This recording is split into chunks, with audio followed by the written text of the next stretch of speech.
Welcome to today's Global Connections program. I'm Bill Miller. What exactly is the International Criminal Court, commonly called ICC? What role can the criminal court play as far as focusing attention on war criminals or human rights violators? We'll be back in just a moment to talk about these and other important issues.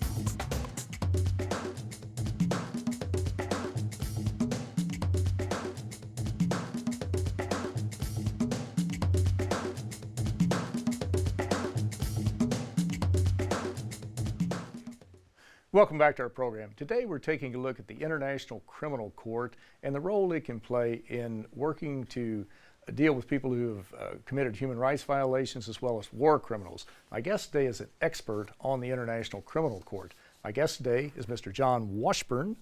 Mr. John Washburn, a U.S. national, is the convener of the American Non-Governmental Organizations Coalition on the International Criminal Court. This group's called AMICC, A-M-I-C-C. Mr. Washburn, formerly a U.S. Foreign Service officer, was a director in the Executive Office of the Secretary General of the United Nations from 1988 through April 1993. And after that, he served as a director in the Department of Public Affairs at the United Nations. John Washburn, welcome to today's Global Connections program. Thank you. It's great to be back, Bill. I appreciate you being back. We haven't done a program in quite a while. It's time. Far too long. It's absolutely time. Quite true. Well, John, let's jump right into it. The International Criminal Court came out of the Rome Statute in 1998. What is the International Criminal Court, and what was this Rome Statute in 1998? Okay, the Rome Statute was a treaty which created the court as an independent international organization, close relations with the UN, but not part of it. The treaty now has some 121 countries that have ratified it, and it establishes what is a true criminal court, closely modeled on the best criminal courts in national systems. And this court is permanent, so it can act while criminal conduct is underway. It tries those most ultimately responsible for the most unimaginably bad international atrocities. Specifically, the crimes concerned are war crimes, crimes against humanity, and genocide. I'm glad you brought those up because so often we hear those terms, war crimes, crimes against humanity, and genocide, and sometimes I think some of us use them interchangeably. What exactly does each mean, very briefly? Okay, genocide is easiest to pinpoint because it means that the perpetrator deliberately intended to wipe out or substantially annihilate a specified group of people because of their particular identity, which might be a tribe or an ethnic group or a religious group. War crimes are what are familiar to us in terms of what we've heard about in war. They have to do with the misuse of military forces, for example, to kill large numbers of civilians in the course of combat, either deliberately or negligently. They're basically aimed at military groups, and they're aimed at reasonably organized forms of conflict, either internal or international. Crimes against humanity cover a very wide range of atrocity crimes, some of which overlap with war crimes. They don't overlap much with genocide because although mass massacres are covered under war crimes, they don't necessarily have to carry the intent of wiping out a group. But crimes against humanity, for example, would include things like recruiting child soldiers, rape, and these can occur, unlike war crimes, these can occur in any kind of a conflict, internal, formal, informal, or international. Now, in the UN system, you mentioned the United Nations set up the International Criminal Court. It's not part of the UN today, but there's a close linkage between the Security Council and the International Criminal Court and other parts of the United Nations. Many of the observers over the years have commented on how quickly that came into force. So often it takes many years after 193 countries deliberate an issue for an issue to come through the United Nations, but that occurred fairly quickly, did it not? Was it somewhat of a surprise, maybe not to you, but to some folks who were watching this process? I think it would be safe to say that the creation of the court was full of surprises. This extremely complex treaty, a charter, a constitution, a set of laws, a jurisprudence, the blueprint for the management of the court was created in only 4 years. That may seem like a long time, but to anybody who's been around treaty making, that's virtually warp speed. Exactly. Yeah. Warp speed, yes. And what happened was that the negotiations, each time we had a round of negotiations, people would think, well, this one that's coming up is the one where we're going to hit the wall and we won't be able to go any further. What was going on, and what also created the rapid establishment of the court, its coming into force, was the very powerful feelings around the world following Yugoslavia, Rwanda in particular, but also Sierra Leone, Timor-Leste, and so forth, that the world lacked a way to get at the people who are responsible for these atrocities. And those persons, regardless of their importance, their standing, their positions, those persons need to be gotten at and punished when they create these crimes, when they develop the policy for them. So that it was the power of that very widely shared feeling that gave us the Rome Statute so fast and got us within a couple of years the 60 ratifications necessarily to bring the court into operation. Now, some people have commented, and you can indicate whether this is correct or not, but some people, especially in the United States, maybe not around the world, I don't know that to be the case, but in the U.S., some of the concerns about the court has been that it would undermine U.S. sovereignty, would undermine the United States Constitution, but that's not really the case, is it? Well, first of all, the United States has never signed on to it, but it still would not do that even if it did, would it? Well, the U.S., in fact, did sign on. Oh, it did sign, that's right. Did sign on to the treaty at the very, very last minutes, virtually, of the Clinton administration. Mm-hmm. The Bush administration took an action, which is provided for in international law, to suspend or deactivate the signature, but under international law was not able to wipe it out. So it exists, but it's in a state of suspended animation, you might say. That's important to know because that means that another administration could simply send a note to the UN saying, we're back in. And the signature would be reactivated and all of the obligations that flow from that would happen. Now, as far as the status of the court in terms of U.S. sovereignty and in terms of the Constitution, the question will be under the Constitution whether this is a court that it was not permissible for the U.S. to get involved in because it would be the creation of a court outside the boundaries of Article 3 of the Constitution. That's an issue that will have to be settled, but my personal belief, obviously biased by what I do, is that there will be ways to deal with that problem. Mm-hmm. Now, on the issue of sovereignty, this goes to the question of what you believe that modern sovereignty, including for the United States, is. Essentially, we're talking here about a treaty. A treaty is like a contract. You give up something in order to get something. In this case, the U.S. would render itself, at least would render itself technically, its citizens technically, subject to the jurisdiction of the court, but the jurisdiction of the court is very narrow. What it would get from that would be to participate in an institution which is going to work against the commission of atrocities worldwide. And eventually, in the end, it's up to the American people, their government and Congress, to decide whether that's a deal they want to cut. It's not a deal that somehow destroys your sovereignty. It's an act of sovereignty. Signing a treaty and ratifying it is a sovereign act by a country. So it's a sovereign act which you decide you want to undertake, because what you're going to get from doing it is worth the limitation on room for maneuver that you have to give up for it. When you mentioned that about President Bill Clinton did sign on, and then when President George W. Bush came in, he suspended it for the moment, or attempted to unsign it, whichever you want to say.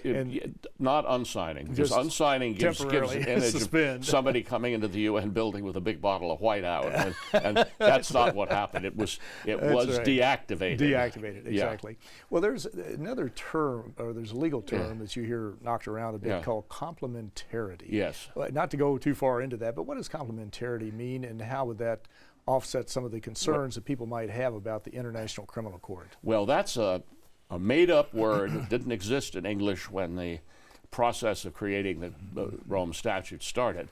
The idea is that the court is intended not to supplant or supersede domestic courts and their work, but to complement them. That's with the E in the middle.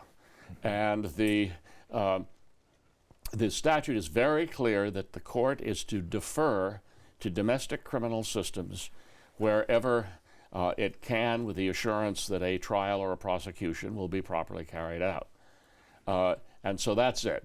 The court complements domestic systems, and the doctrine by which a country, the procedures by which a country can come in and say, we want to do it, we don't want you to do it, is called complementarity. Mm-hmm.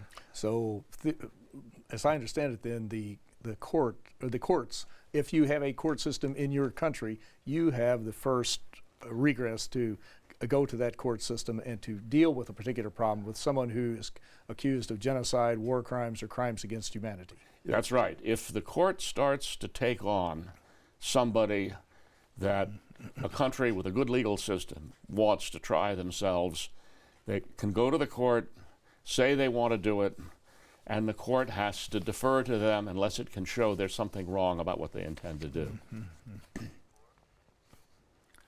Well, you're watching Global Connections Television, which is an independently produced program. The opinions expressed on Global Connections are solely those of the moderator and his guest. Today we're taking a look at the International Criminal Court and the role it can play in dealing with people who are accused of genocide, war crimes, or crimes against humanity. My guest today is an expert in this area. My guest today is Mr. John Washburn. Mr. John Washburn, a U.S. national, is the convener of the American Non-Governmental Organizations Coalition on the International Criminal Court. His group is called AMICC, A-M-I-C-C. John, we're talking about the International Criminal Court. Before we go too far on this, though, let's step back a little bit. There are 6 organs in the United Nations, and one of them is the International Court of Justice, the third organ that's located in The Hague, along with where the International Criminal Court is also located. But that is a different type of court. It's called the World Court. What is the difference between the World Court and the International Criminal Court? There are two important differences. One is that the International Court of Justice is basically a civil court, doesn't try crimes as such. The other difference is that the International Court of Justice deals only with nations. Only nations may be parties to proceedings before the ICJ. The ICC, in what is a relatively revolutionary move in international law, tries individuals as individuals. So you did the crime, buddy, you do the time. You got the job. That's right. Exactly right. Well, what exactly are there two? I'm sure the International Criminal Court's involved in a variety of areas. What are 2 or 3 of the major cases before the criminal court now that you're dealing with? Well, we've got a number of Congolese and other warlords from Africa. There are 2 cases right now. There's one about a man named Thomas Lubanga, and there's another one, a man named Bosco Ntaganda. Lubanga is important because it's the first case, and it will probably come to a close in March. And Ntaganda it will be the second case. Both cases involve a wide range of crimes: rape, child soldiers, murder, the destruction of property, displacement of people, and so on. The Lubanga case is important because it was the first one. It's the one that the court basically had to learn how to do it by undertaking it. The second case has an angle in it which is important to the U.S., which was that Mr. Ntaganda, who had led a rebel force, rebel militia in the eastern Congo, and then had fled to Rwanda, whose interests he had in part been serving in the Congo, turned up at the door of the U.S. Embassy in Kigali and asked to be sent to The Hague. There was an arrest warrant out on him, and he said, the Rwandan government has lost interest in me. They're unhappy about some of the things I did in the Congo. If I'm on the street out there anymore, I'm going to get killed. So the U.S., which is not a state party, doesn't belong to the court, nonetheless took him in and facilitated his transfer to the court. That effort on the part of the U.S., its willingness to do that, kind of symbolizes the closeness of the relationship that's developed between our country and the court, even though the U.S. is not a party to the court, doesn't belong to it. Now, if you were addressing a group of people who were skeptical, be it in the United States or from some other country. Something I do all the time. Which Bill. you do all the time, right. What would you say to them as far as pointing out the advantages of being a member of the International Criminal Court, as opposed to perhaps if there are some disadvantages? But what would you say to them as far as saying this is why your country should be part of the International Criminal Court? Okay, well, I think there's several things. First of all, it responds to our intense hatred of atrocity crimes, the mutilation of little children being forced to kill their parents and eat them, mass rapes, massacres, genocide. Americans, like people everywhere, have extremely strong feelings about this. And part of this comes from religious values. We care both as a matter of our political values, our national values, and for many of Americans, for their religious values, we care deeply about justice, decency, the individual worth and dignity of every human being, and so forth. So that's one part of it. The court clearly responds and carries out that kind of a feeling. The second thing is that because the court can act in the course of a crime being committed, unlike its forerunners, it doesn't have to wait to be established before it can act. And if you have to wait to be established, it means that all of the horror has happened before you get established. So under those circumstances, because it can act while the criminal conduct is underway, it has an enhanced deterrent effect. This also, the court is important and valuable to us because it's permanent. So it will be there, and people who may be tempted to undertake atrocities know that it's there. I can't say that we have a lot of hard evidence about deterrence. We have a certain amount of impressionistic and storytelling evidence. But it's clear that there is that power in it. Also, it is particularly powerful because it does try individuals. A person contemplating committing an atrocity for a political purpose cannot hide behind his or her position. And I think these are all reasons for thinking of this as an organization with a lot of potential for serving American national interests. It's one that also would greatly benefit by the participation of the United States in terms of reach, human and financial resources. Mm-hmm. And if our viewers would like excuse me, Yeah. more information on this, they can go to www.amicc.org. That's right. And get a lot more information. Now, we're talking about different groups. We couldn't get them all in today. I hope I get this right. It's the Lord's Resistance Army. Yes. That's been getting has gotten a lot of publicity over the past several years. I think it's Joseph Kony, is that correct? That's right. Who's the head of it. What is the status of Joseph Kony and the Lord's Resistance Army in the eyes of the International Criminal Court? Well, the status is that he's under an arrest warrant together with some of his most senior people. That condemnation, that identifying him as a potential criminal and the presentation to the world of evidence against him, has forced him to hunker down and hide out in the jungles of the Democratic Republic of the Congo. His ability, even though still at large, to harm people has been very greatly restricted. Furthermore, this has enhanced cooperation between advisors from the U.S. military and the military forces in the Congo and in Uganda in going after him. The jungles of the Congo are very hard places to operate in and good places to hide, but he's confined in that area where he can hide out, and eventually he'll either die or they'll get him.